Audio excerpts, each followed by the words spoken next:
Saderengipun adicara ringgit wacucal menika kita wiwiti. Monggo sareng-sareng kula dherekaken ndedonga kanthi waosan umbul kitab Al-Fatihah supados adicara ringgitan dalu mangke saged lumampah kanthi lancar sukses mboten wonten alang setunggal menapa saha panjenenganipun Bapak Darno saha Ibu Ngadinem anggenipun kagungan kersa ugi pinaringan kayuanan dening Gusti Kang Maha Agung lan pinaringan rejeki ingkang agung. Monggo umul kitab Al-Fatihah.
Meminta ngersa yang widi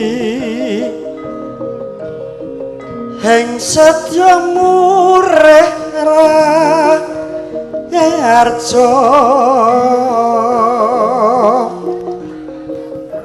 purwa wusanande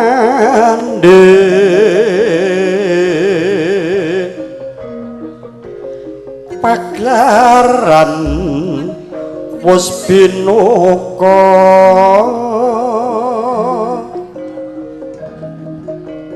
kang para miyarsa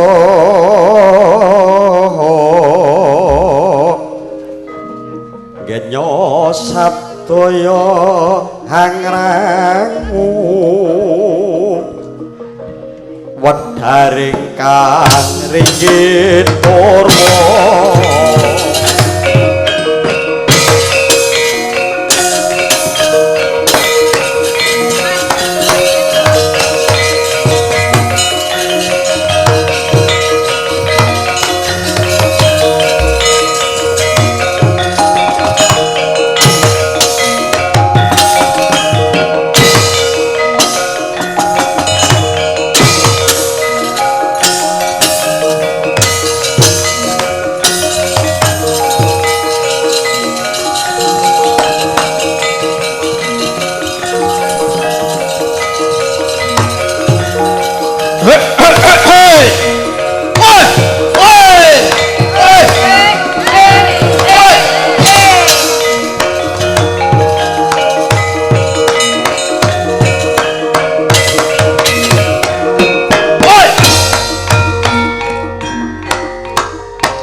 lah dalah. Oh,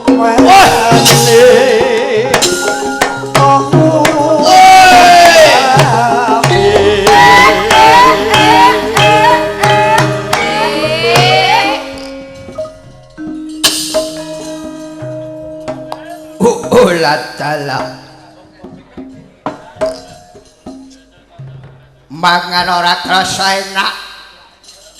Turu karo mangsa jenak. Kaya ngene rasane wong gandrung. Lara ireng. Kowe aja mung bebidung rasane atiku wong ayu. Aja mung ngrusak alam pikirku para. Manut ndak pondong. Ndak tatekake karo aku wong ayu. Dasar turun neng lendra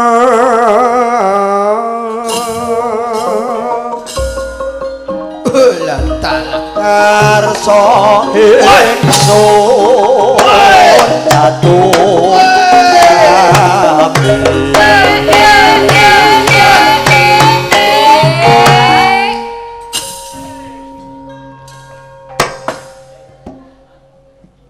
dong mangungkung dong mariti tong kitang kitung alang-kalang kawuk bok meong leprek wat ketekur lara ireng dina iki aja wangkot cah manis morayo ndak bobong ndak boyong ning Mandraka dadi garwaning Pangeran Pating Mandraka Raden Burisrawa lara ireng sira aja wangkot cahayu wong wedok kok bebasan ayune sundul wuwung kaya nom-nomane mbok ding adinem mong tansah sun himpi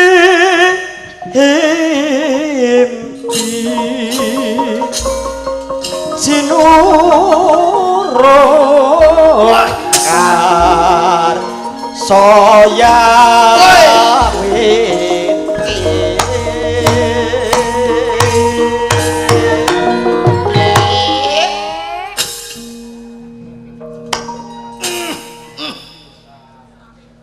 lara ireng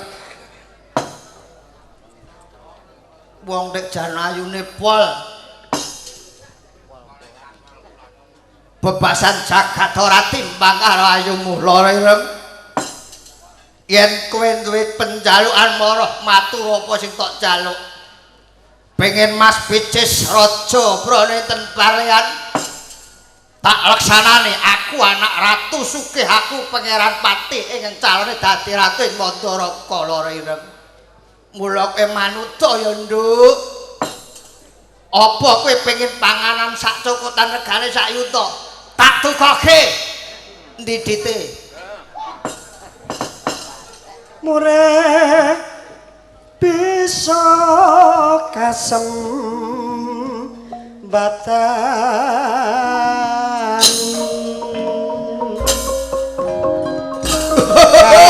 dilahir terus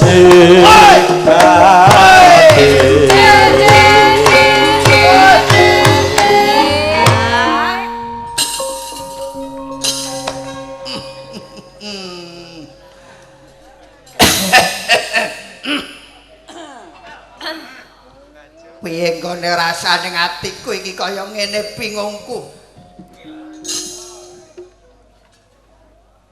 bebasan turu aku mung ngimpi karo sliramu lara ireng ora ana wanita ingkang timbang lawan pasuryanmu mula wong ayu ayo ndak bobong ndak gendong ndak indit ya wong ayu Bratajaya ayo manut karo Burisrawa Bratajaya mbok Badra sore wangi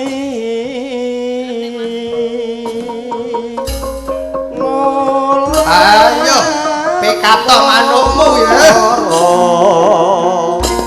Tanpa Indra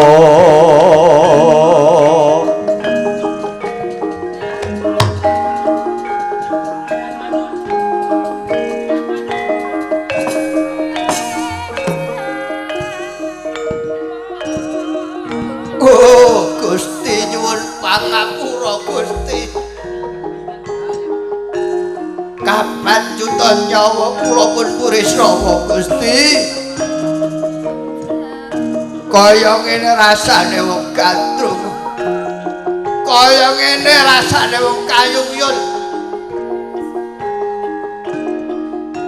Mentah eba kelaring atiku yen aku ora bisa karo kowe lara ireng. Koko Prabu Baladewa, Koko Prabu. Kula pengin taun kali lara ireng Koko Prabu.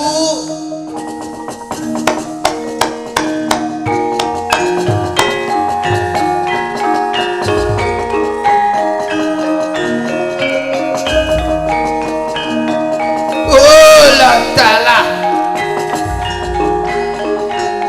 Koko Prabu kula nyuwun rapi Koko Prabu.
Kakang Disudama Gusti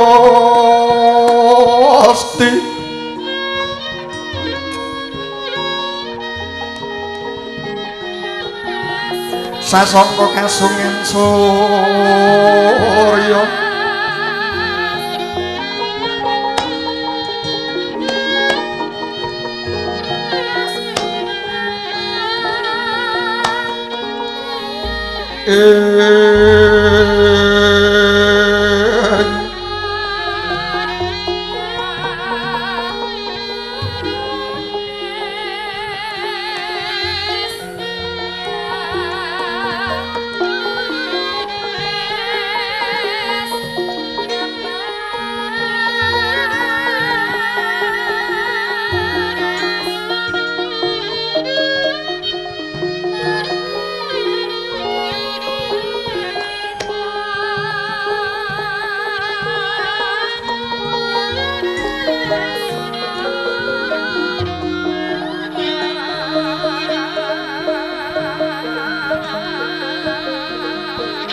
Raos kakalengkah nang kamparan kopi.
ingkang maweh sugeng kayun nyat sanata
Swara Tata Pitana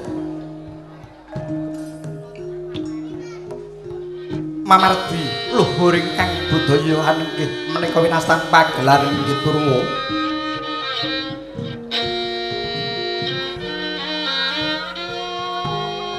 wiwit kena teking Duksina kang wis pinaka pandam pepandhane tuladha Hambangun Putih Utama Sagumi Werda tumaruna linambaran tembaning mawasun Santara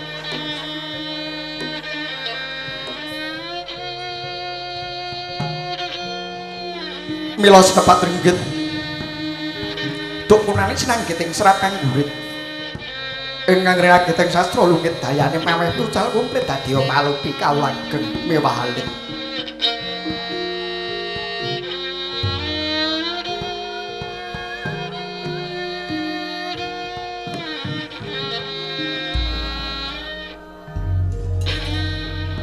pinangka purwakaning carita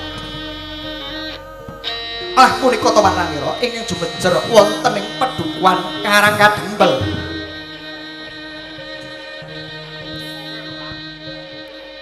inggih Pedukuhan Karang Tumaritis ya Pedukuhan Klampi Sireng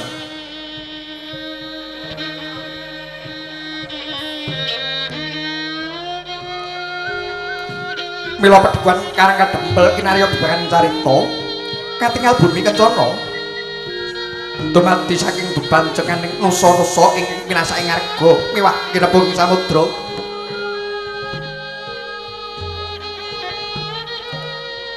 lamun mleteban kiblat katingal sumambrak mega lamak-lamak pindha ngulama ingkang lagi salat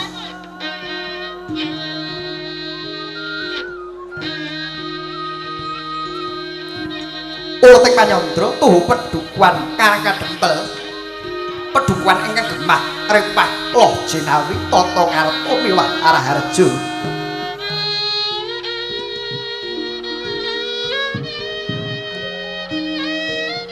gemah tegese kathah kawula limrah ing nampi kekucah bebasan sugih sawah bondo turah nanging ibadah tanpa wegah labet wis pernah kaya sami menembah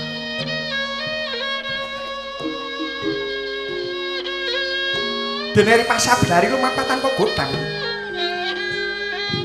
kawetang para dagang sami rumagang ngadang cekaping gesek upaya buka lawan sandang sami ruwang tan prangkulat padhang tan kumrangsang parandene tan ana ingkang sami landhang kirang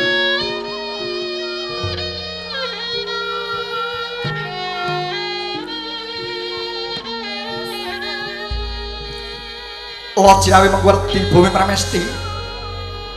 Apa ing tinandor sarwa dadi?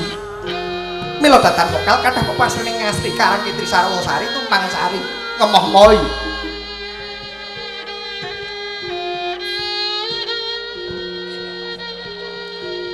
Saking kateng Brana Negari Pancak Suci kula nafcek ing wesi ingkang minarya pasabahan ing buron peksi. Lamun muni gilir gumanti pindha swaraning Swarawati.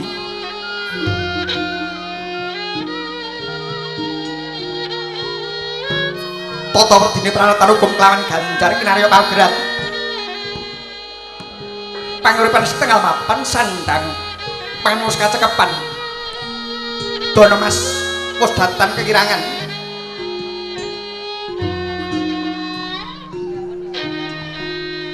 Ora arja tegese tepe marang Muka Durjana sami den prasta temah tanana tindak sedulur sila.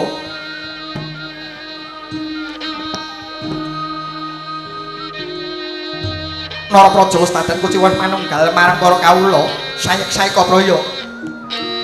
Bangun praja memah satosa atiking pedukan Karang Kadempel.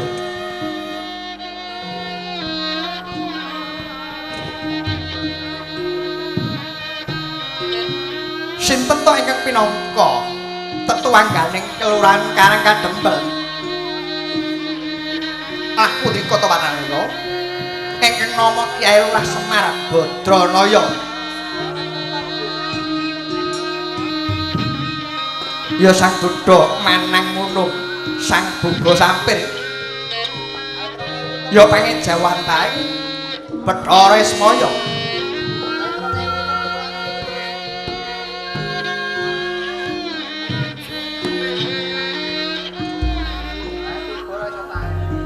Nukju Ari Sajuka Kyai Lurah Semar Badranaya ngawontenaken pasewakan wonten pertemuan bale kelurahan Karang Kadempel.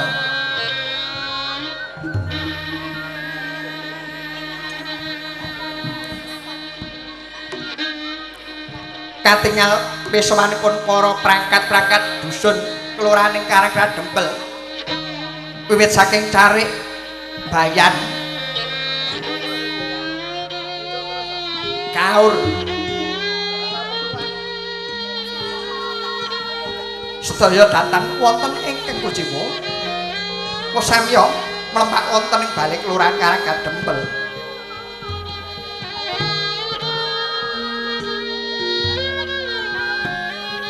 Miwah dateng kantun katingal pamaripun ingkang putra tetiga Ulu Cumbu Madukara Kyai Lurah Nalagareng Petruk lawan Bagong.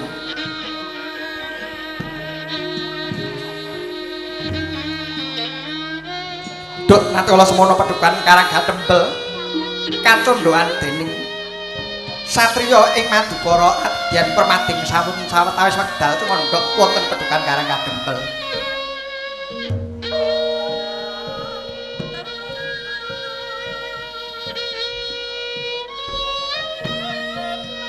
Dereng ngantos imbal pangandikan Kyai Lurah Semar kadadak kasaru prapaning satriya ing Jodipati. Ya satya ngunggul pamenang kasih Raden Werkudara.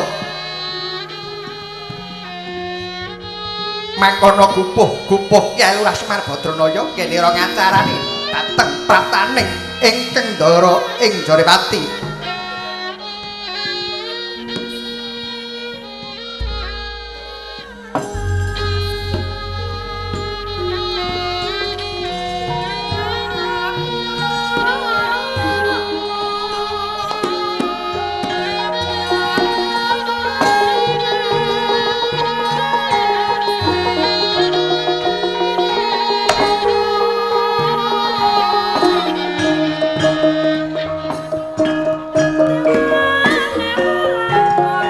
Lorong ing griya mangun bukan luang limbang.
tunge ratu tomo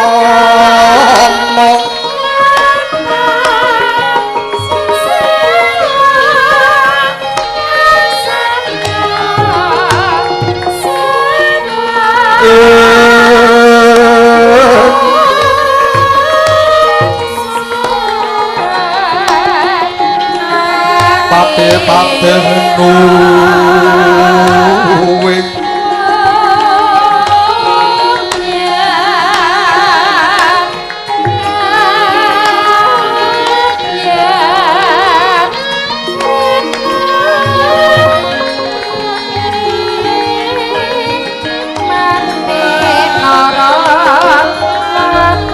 pranayaka tresna raja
leng ramiwan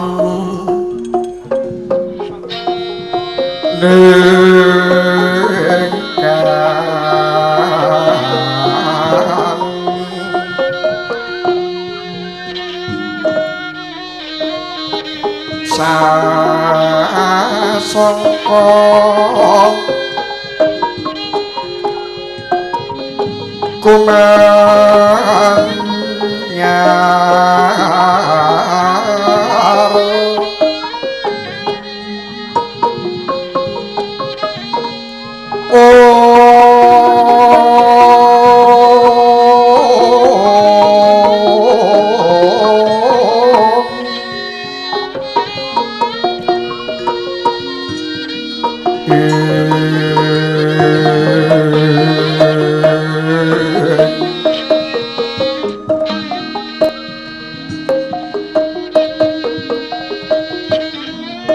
mangrengga ruming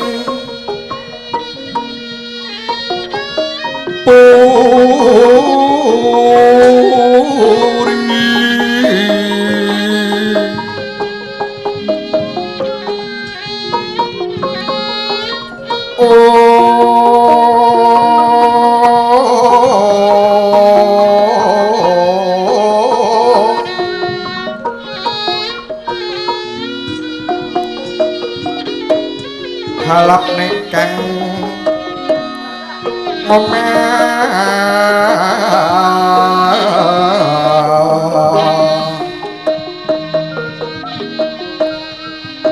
mas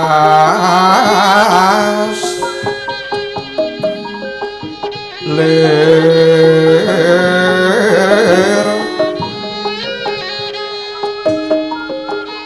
murbing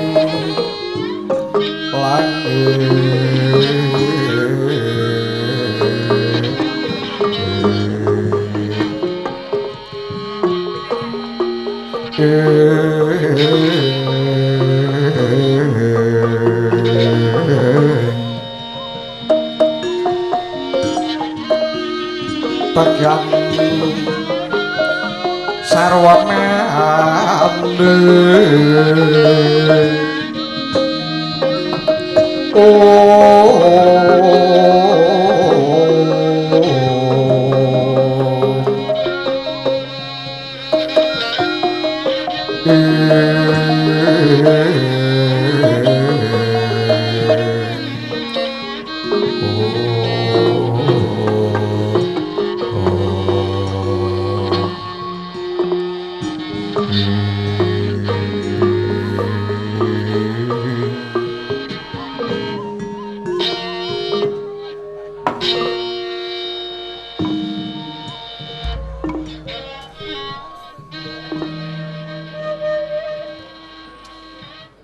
Assalamualaikum warahmatullahi wabarakatuh.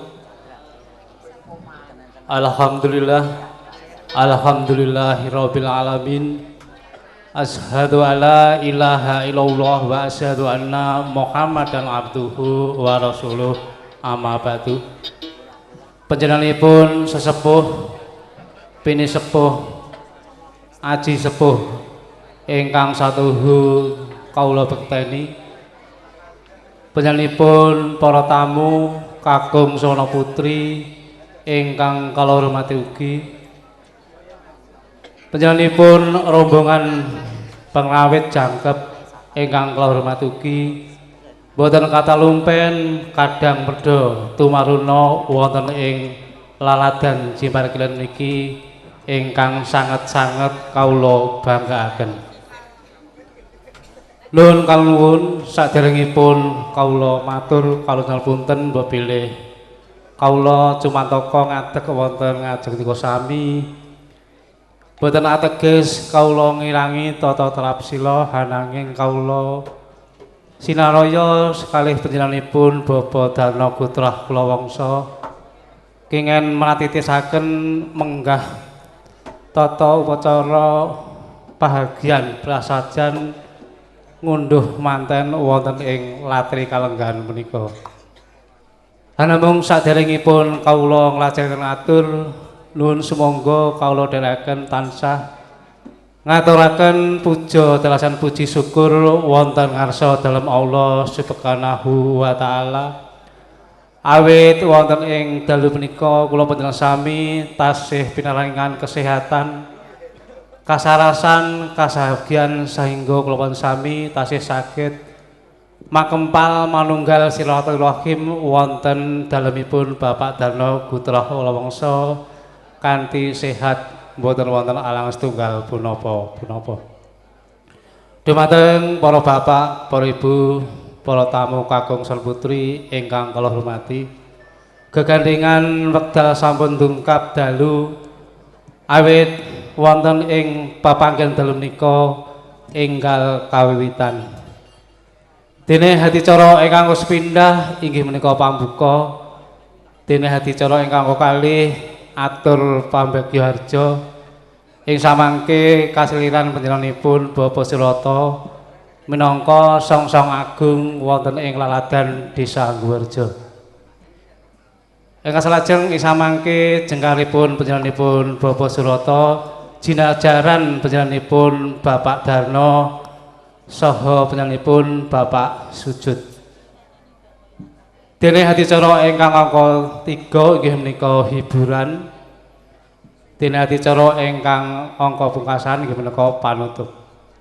Dumateng para bapak, para ibu, para rawuh sedaya hormati, monggo wonten ing pepanggen dalu menika kita bikak sareng-sareng kanthi waosan basmalah. Bismillahirrahmanirrahim. Mugi kanthi waosan basmalah menika anggenipun kagungan kersa panjenenganipun Bapak Darna Putra Wangsa wiwitan ngantos pungkasan tansah manggih wilujeng boten wonten halangan setunggal punapa-punapa.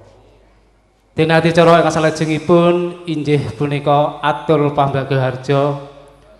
Awit saking menika panjenenganipun Bapak Darna Putra Wangsa badhe matur piyambak boten kuwawa awit bombong bebek lali manah kerawuhan para bapak, para ibu, para rawuh sedaya awit panjenenganipun nyuwun gungan dumateng panjenenganipun Bapak Surata minangka songsong agung wonten ing laladan Desa Angguwarja. Awit saking menika jengkaripun panjenenganipun Bapak Surata yen cinandra kaya dina wong agung ing Mataram.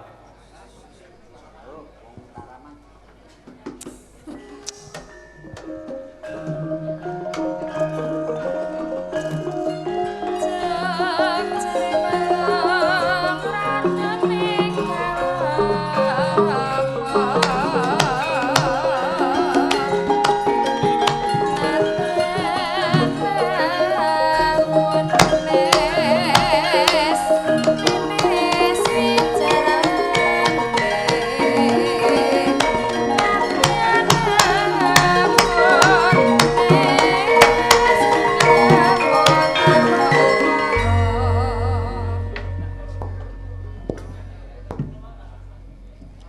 Assalamualaikum warahmatullahi wabarakatuh. Alhamdulillah salamipun Pak RT kali salam kula benten. Pak RT kula ingkang jawab namung sekedhik. Kula radi kathah. Ben kompak melih nggih. Assalamualaikum warahmatullahi wabarakatuh. Waalaikumsalam warahmatullahi wabarakatuh. Mugi-mugi keselamatan, kerahmatan, ugi barokah tansah tumanduk dumateng panjenengan sami. Langkung-langkung dumateng seniwatinipun jawabipun banter sanget. Alhamdulillahirabbil alamin wa bihi nasta'inu ala umuri dunya waddin. Wassalatu wassalamu ala asrofil mursalin wa ala alihi wa sahbihi ajma'in. Qala Allah ta'ala fil Qur'anil Karim, a'udzu billahi minasyaitonir rajim. Rabbi shrah li sadri wa yassir li amri wahlul 'uqdatam min lisani yafqahu qawli. Sesepuh bini sepuh ingkang satuhu kinurmatan, ibu bapak ingkang sami rawuh ingkang kula hormati. Alhamdulillah dalu menika kula panjenengan saged ngempal wonten dalemipun Raka Mas Darno kanthi kawontenan sehat wal afiat. Saderengipun kawula nyuwun pangapunten awit kawula kepeksa gempil kamardikan panjenengan sami ingkang nembe sekeca wawan pangandikan saha menikmati nggih basane nggih, saha menikmati ringgit purwa ingkang sampun dipun purwakani kalih Raka Mas Bagong Darsono. Salajengipun saestu dalu menika Raka Mas Darno menika remen sanget. Enjing kala wau siang ngantos dalu menika tamunipun kuwathah sanget. Dalu niki wau kula matke niku saking tlatah Desa Ngurjo, Kelurahan Ngurjo niku tumpeblek wonten mriki. Saking grobogan pengin Pohireng, Jimbar Kidul nggih enten. Mungguran, Jimbaretan, Jimbar Kilen, Jimbung, Ngurjo, Plosorjo ingkang dipun sepuhi kalih Raka Mas Thomas Ramelan. Menawi rumiyin kula ngaturi Mbah Thomas. Gandeng kawula sakmenika dados lurah ya mestine riyin Pak Thomas nggih Raka Mas ngoten nggih. Nggih, niku kompak sanget niki. Mas Darno saestu ngaturaken panuwun ingkang tanpa pemindhan. Dene panjenengan saestu kersa nglonggaraken penggalih saha nglonggaraken wekdal. Paring donga pangestu mestinipun. Awit nikahipun putra kakungipun Bagus Dwi Agus Prastiono ingkang sampun dipun ijabaken kalih Roro Ayu Sri Kirotun putra putrinipun Bapak Kamsudin Ibu Kamisem saking Dukuh Pandan Anom Desa Dukuh Kecamatan Ngargoyoso Karanganyar. Sampun dangu Mas. Ijabipun sampun wulan kalih welas. Nggih mugi-mugi putra ingkang sampun gebyur wonten bebrayan agung kala wau saged dados keluarga sakinah mawaddah warahmah kanthi donga barokahullahu laka wa barokah alaika wa jama'a bainakuma fi khair. Ingkang kawastanan keluarga sakinah mawaddah warahmah menika keluarga ingkang ayem tentrem cukup kebetahanipun.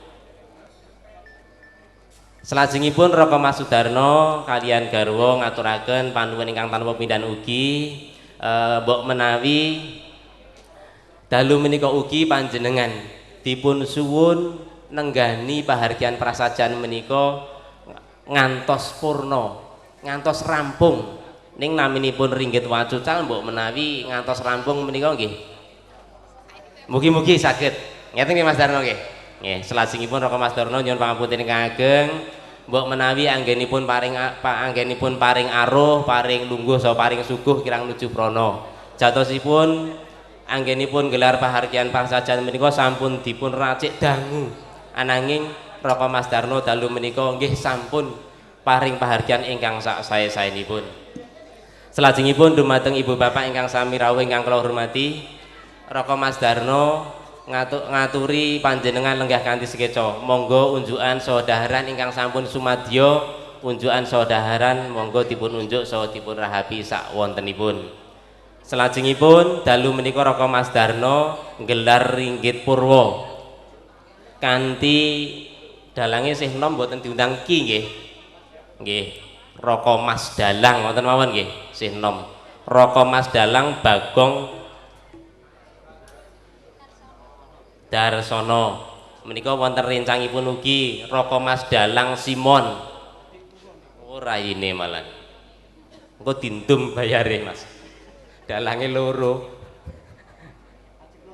nggih Mas Simon nggih rawuh lah menika ugi wonten Bapak Slenger nggih. Bapak Slenger kalih Mbak Mindil. Ini lah gawe jeneng dek kapan? Zaman modern ya Mindil. Ampun diganti C ngajenge nggih.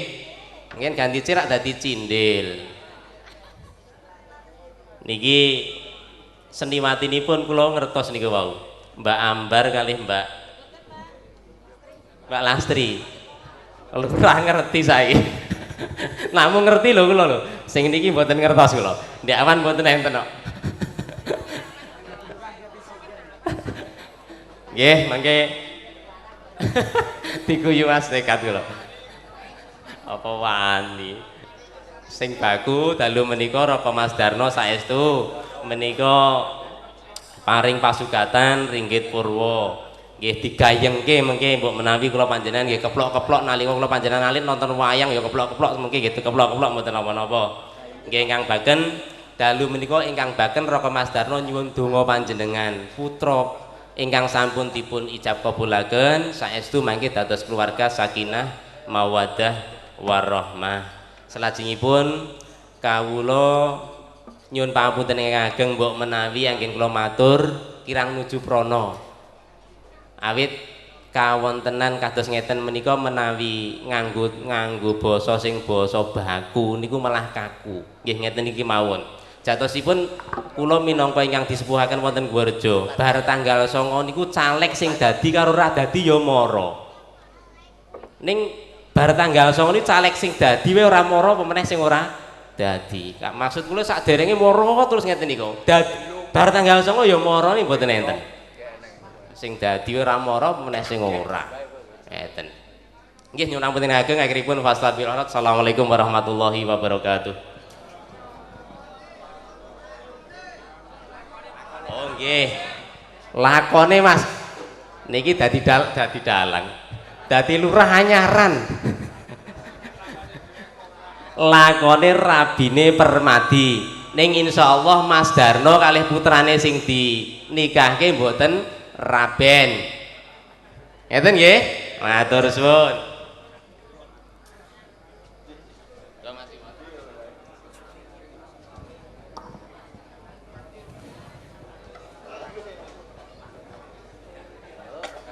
Dumateng para tamu kakung Sena Putri, mekaten kala wau atur pambagyawarja sampun paripurna.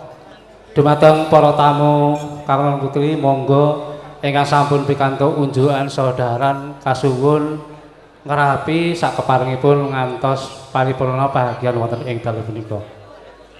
Dene acara ingkang angka sekawan menika panutup mboten ateges wonten ing pepanggen dalu menika sampun paripurna awit pepanggen menika wonten pembukaan mestipun wonten panutupan.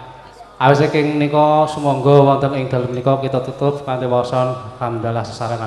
Alhamdulillahirabbil alamin. Kawula ingkang menata mlatinaken menggah lumadine tata pacara kathah tatel sawetipun kawula nyuwun papunten ingkang sak kathah. Dene wekdal salajengipun kawula aturaken dumateng panjenenganipun Bapak Ki Dalang sak rombongan. Nuwun matur nuwun. Sarating pandang sumuluk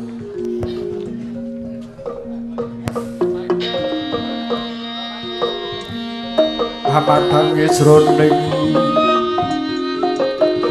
pasareyan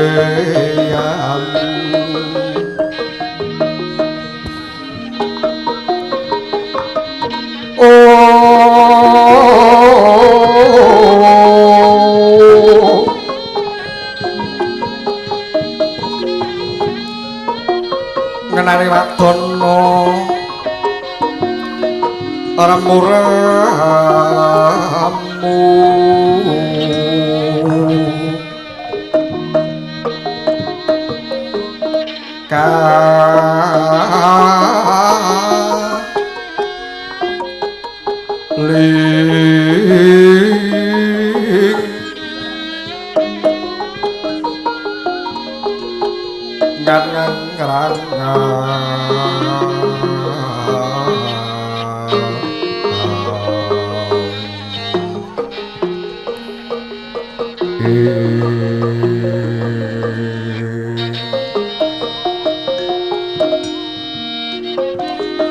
ingkang katon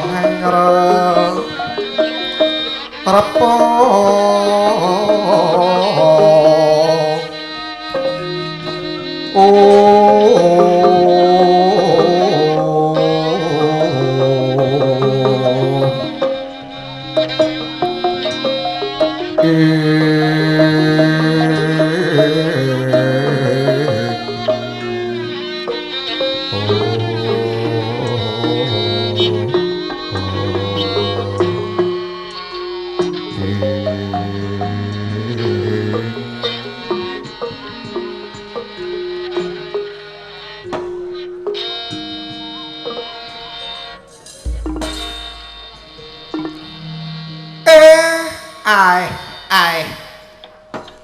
begegek sadulita mel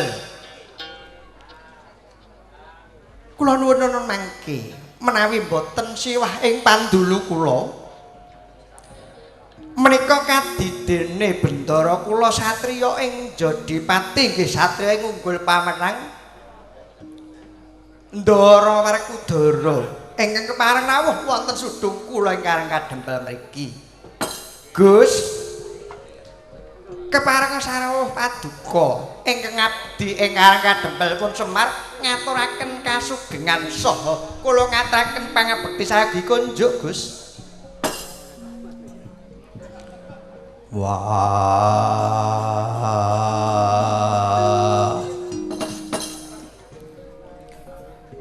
Semar Naya Badra Semar Badranaya arah harja sak tekaku ning Pedukan Karang Kadempel kene yen kowe ngaturke bekti karo Werkudara ora tak tampa lho sababipun menapa Gus kabeh wis ngerti menawa Semar Badranaya kuwi nadyan menungsa nanging pangejawan ta Sang Hyang Ismana dosa apa sing tak sandhang bebendu apa sing bakal dilakoni Werkudara yen aku mawani lapa sembah Semar Badranaya Gus tak aturi emut nggih Gus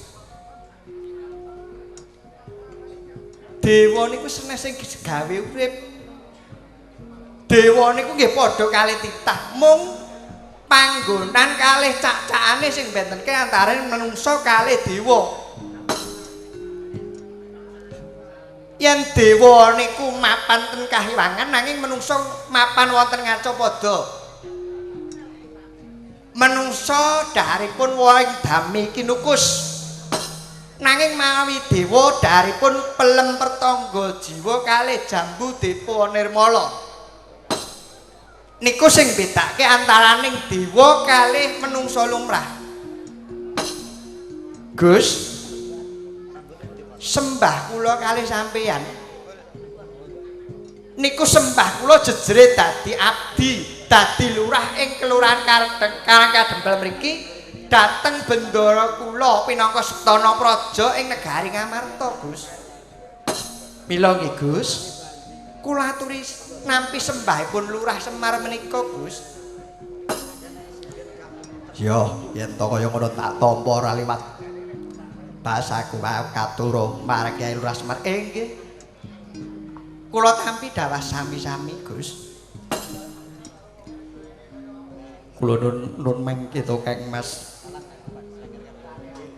keparenga sarawuh paduka wonten Pedukuhan Karang Kadempel ingkang rayi kula pun permati ngaturaken kasugengan saha keparenga ingkang rayi ngaturaken sembah sayogi kunjuk sandhep ampian maduka Kang Mas Werkudara yo Jlamprok Wis ndak tampa Permadi ngaturake bekti karawan pun Kakang.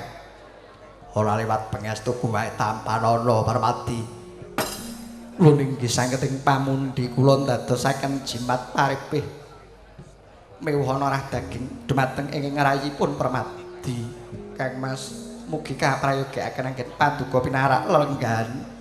Ya jlaprok kaya kurang ora kurang prayoga anggun ulungguh. Nun mangke Gus.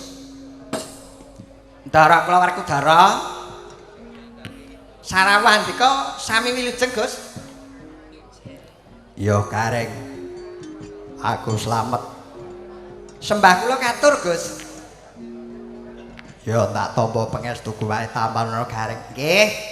Matur nuwun, mugi-mugi pangestu panjenengan dados rah daging dhateng kula Pancakrawangsa mimbuh bawa leksana kula. Mugi dipun prayogakaken lenggahipun Gus. Ya kareng kaya ora kurang prayoga. Ndara Werkudara, rawuh paduka sami wilujeng Gus. Ya Petruk, antuk pamujimu slamet. Sembah kula katur Gus. Ya tak tampa pangestune Werkudara tampanana. Ih sangketing pamundi kula Gus. Mugi dipun prayogakaken lenggah paduka. Ya kaya ora kurang prayoga Petruk. Ndara Werkudara sami wilujeng Gus. Bagong ya tak tampa. Bekti kula katur. Ya wis tak tampa pangestuku tampanana. Nggih sanget anggen kula mundi. Pinarak dhateng gubuk kula Gus. Ya liya wektu wae merga iki ana keperluan sing kudu tak rampungi. Oke. Betara kok? Halah. Angger teko cah siji kok mesti urusane udut. Ya piye to? Lah wong lingko awet mau ning jero iki ora entuk udut ora ya kecut. Diampet sik wong parapatan ning balik kelurahan kok arasa udut sik. Wah, kecut tenan iki. Aku dasare ya ora entuk jatah udut. Bocah iki. Lah iya ngarep iki cek padhang. Guyon mengke dianggep tenanan.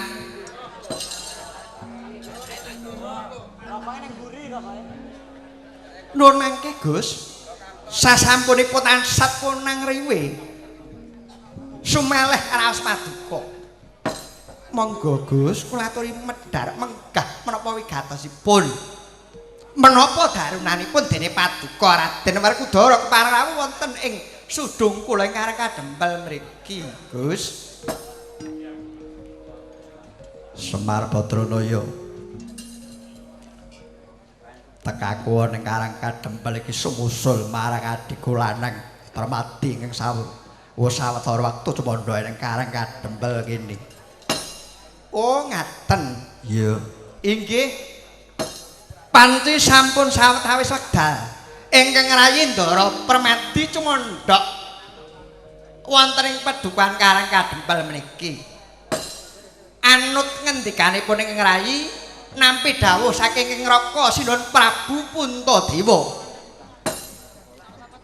Kinen kepareng mundhut iguh pertikel dumateng ing ngabdipun Semar. Gandeng cenengipun anggenipun Ndara Permadi nglamar putri ing Mandura. Atmaja Sinuhun Prabu Basudewa Swargi.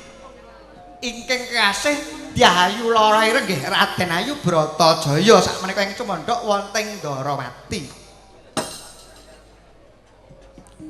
Semar. Wonten dawuh. Nek muturut kowe calone penglamare Permadi iki ditampa apa ditolak? Gus.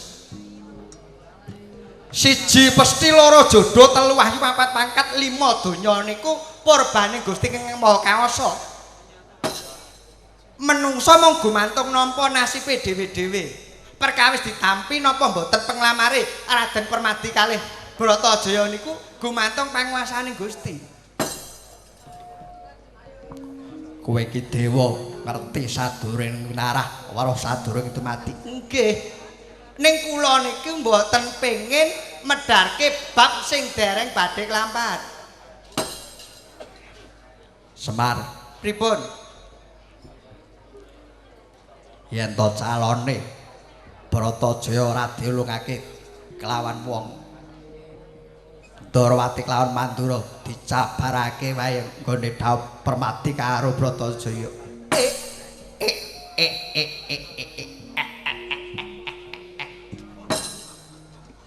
Sampeyan niku kok lucu. Lucu piye? Wong tresna niku wuta, Gus. Wong tresna niku ora kena disranani piye-piye. Yen to wis karep kudu kelakon, timbang kelakon lu dientengke patine.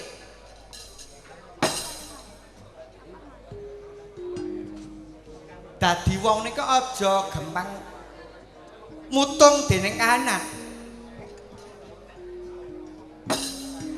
Sampeyan tak aturi emut nggih, Gus. Duk natkala lampan kangsa adu jago. Lampan kangsa adu jago natkala semanten. Sinuwun Prabu Basudewa Nalendra ing Mandura. Sampun macangaken ing ngrayi Ndara Permadi kalian putranipun Dyayu Lara Ireng.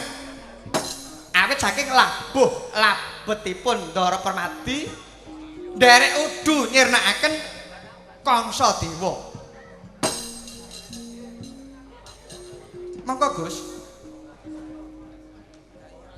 Nalika semanten Ndara Permadi sampun dipun pacangaken kalian Ndara Bratayuda ateges Ndara Bratajaya ateges dewasanipun Ndara Bratajaya kala wau saged kajatukrama kalian ing ngrayi Ndara Permadi.